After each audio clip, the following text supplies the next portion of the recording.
Hello guys, and welcome to the 7th round of the Spreewald Cup. Let's jump directly into Quali, and I was in the first group, in the first qualifying session, and there were not many like beginners or like really slow drivers, but in general this was a very chaotic qualifying session. As you can see here, I had to back off from many laps, and my fastest lap came right at the end.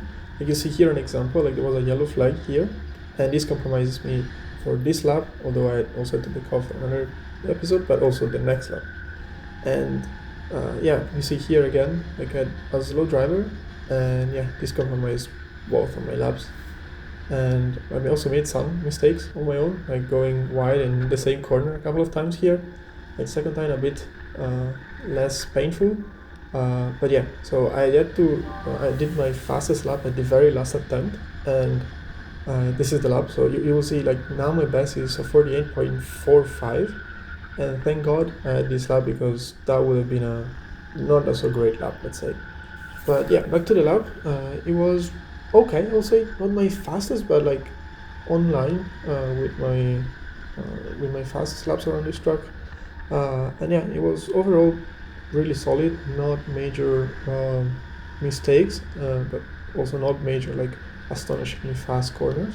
I just kept it together after this all messy and chaotic session, so I was pretty happy at the end. But I was very stressed because I was looking at a time board sometimes when I was slowing down and approaching other cars.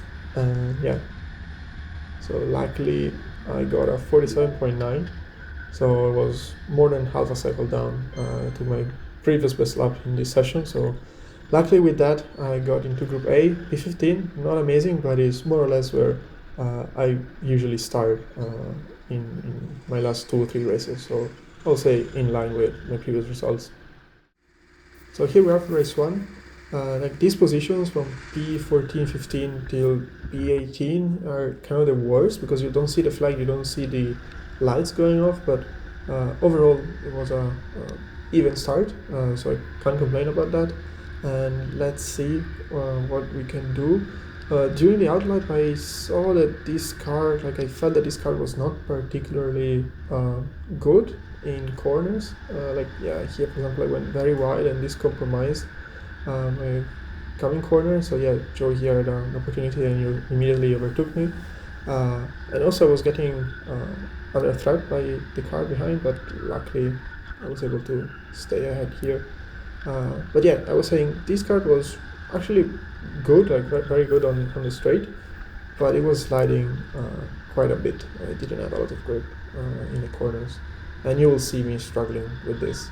But yeah, we're coming to the end of the second lap, and Joe and another car in front of me decided to go to the pits.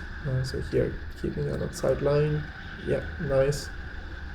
But I have a bit of a gap now with the car in front, which I managed to close. So I decided, okay, I see I might be a bit faster than the guys in front, but also because everyone is so close in the first stages of the race. So I decided to go at the end of the pit, and I actually kind of almost spun, just had a big slide. But yeah, so unsurprisingly I came out behind Joe and got a big margin. But yeah, a couple of laps later I came out behind this car, the number 14. I was way faster than him on the straight, but he was faster than me in the corners, so I was never able to pass him. But there's going to be some interesting actions between the two of us and other cars. But you see here, maybe overall I was a bit faster because in this corner especially he was very slow, but in the rest of the track, in the rest of the corners he was a bit faster, and I was not able to be super close to him. So after 10 laps I just decided to go again in the pits. Like I just skipped this section because really literally nothing happened. It was just me on drafting him on the straight, but never being able to make a move and try and attack. And 2 laps later he also went to the pits and he came out in front of me again. So yeah, in free air I only had a couple of laps, but yeah, I was not that much faster, and even if I would have passed him I didn't have the pace to go and catch the guys in front. So I mean yeah, this race I was not the fastest guy on track. Now remember this guy in red, so he came out behind both of us, and there's going to be some interesting stuff going on with this guy. So you see here, for example, I was very close and I got bumped by the guy in the back, and I also bumped the guy in front, but I had no intention to try and make a move. But since he went a bit wide, I just went into the space that created there, but I didn't have any real intention to actually try and make a move. But yeah, anyway, I don't know if the guy in front is pissed at me because he's looking back intensively. But yeah, anyway, so I was a bit wide in this corner and the guy in front was very, very close to me, so he just dive bombed me. Like, yeah, I was wide, there was space. I just took advantage of that. Cannot complain about that. What I would say is that he's about to do the same with a kart in front, but he was a bit more aggressive. So he pushed him, he was 2 wheels outside of the track.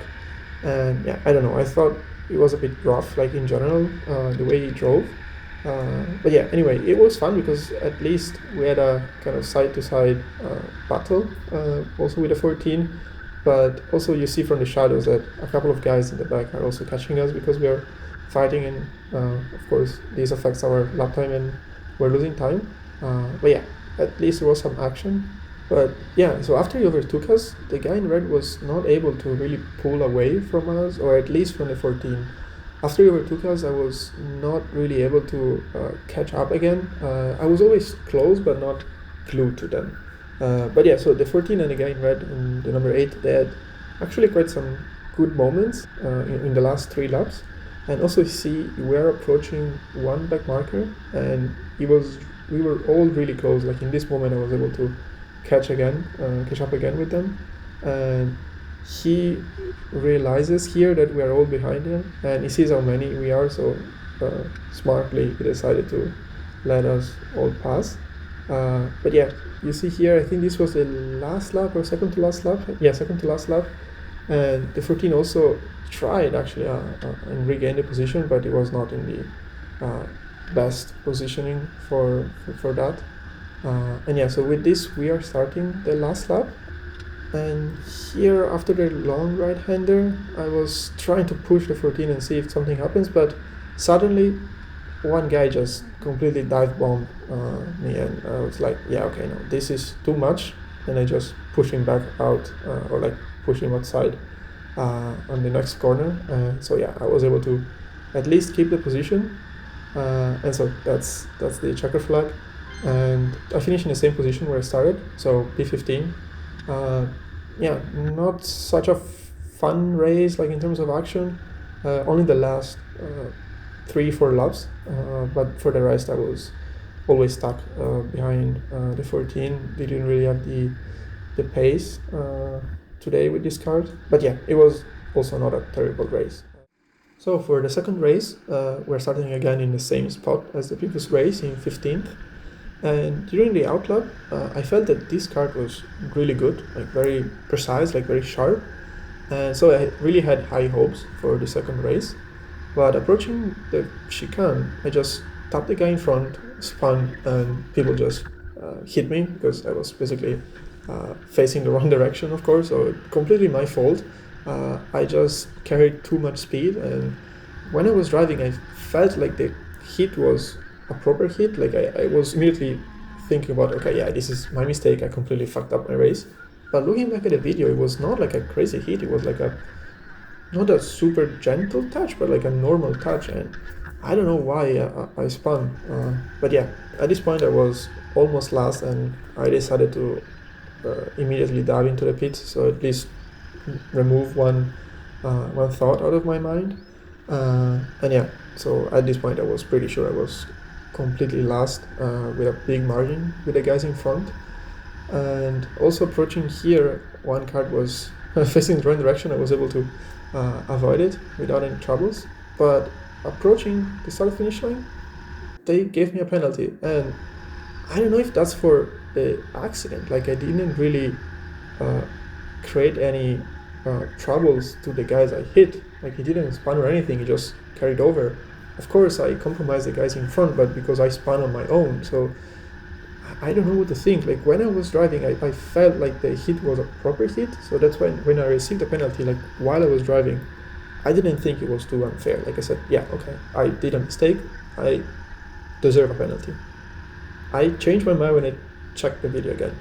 because yeah, from the video, as you saw, like, it's not a crazy hit, and I didn't compromise someone else's race directly.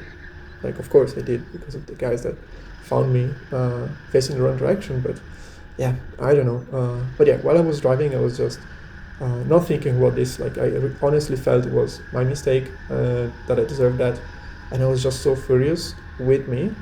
Also because this car was indeed really fast. Like, I was lapping faster than the 10 guys that were in front of me at the end of the race. But yeah, so here at least getting some action. Like, I think this was one of my best overtakes in some long time, ever since I was in Group B, where it was easier at least to make overtakes. Also, approaching this other card, I was basically way faster approaching the hairpin with this card, which is something I struggled with other cards, for example. But yeah, so in this case, it was just a missed opportunity, because with this card it was so great. Also, I almost lost it here. I was always scared to hit someone again coming into the hairpin, but yeah, nothing happened luckily here. And I don't know if he realized that I was behind him, but it just went wide and I passed, so not much trouble here. So at least I wanted to leave the uncut section of my fastest lap, because I was consistently lapping in the 47.6 to 47.9 range, which was a great pace. And yeah, so I wanted also to keep the fastest lap I did as a memory of what I could have actually done. And I was also seeing this card in front of me. I was faster, I was catching in every lap, but with only 15 minutes and the first 5 minutes with all the crazy thing that happened, plus a couple of other overtakes, I was not able to close in again. But yeah, it was actually a good exercise to see the gap like visually reducing for me to keep focus. But yeah, about the lap, here the GoPro measurement is not precise. It was 47.562 in the end. And yeah, a few laps later, it was already the end of the race. I finished in 18th position, which, considering everything that happened, so I spun in the first corner. I was fourth to last, or almost last. Then with an extra drive-through, it was not so bad. So yeah, okay, of course not the greatest day. I'm so pissed because I could have really had a fun race with this car. Like, I was already thinking about the strategy. Okay, I'll pit in the first lap, so then I have free space and jump everyone in at the pits. Like, I was really hoping for a top 10 finish here. But yeah, things went differently. Yeah, it's because of my mistake. But yeah, recapping, it was P15 in Quali, P15 in race 1, and P18 in race 2. And yeah, with that being said, see you guys for the next episode, for the 8th round, which is also the finale of the Spreewald Cup 2025. So let's see where we can finish in the championship.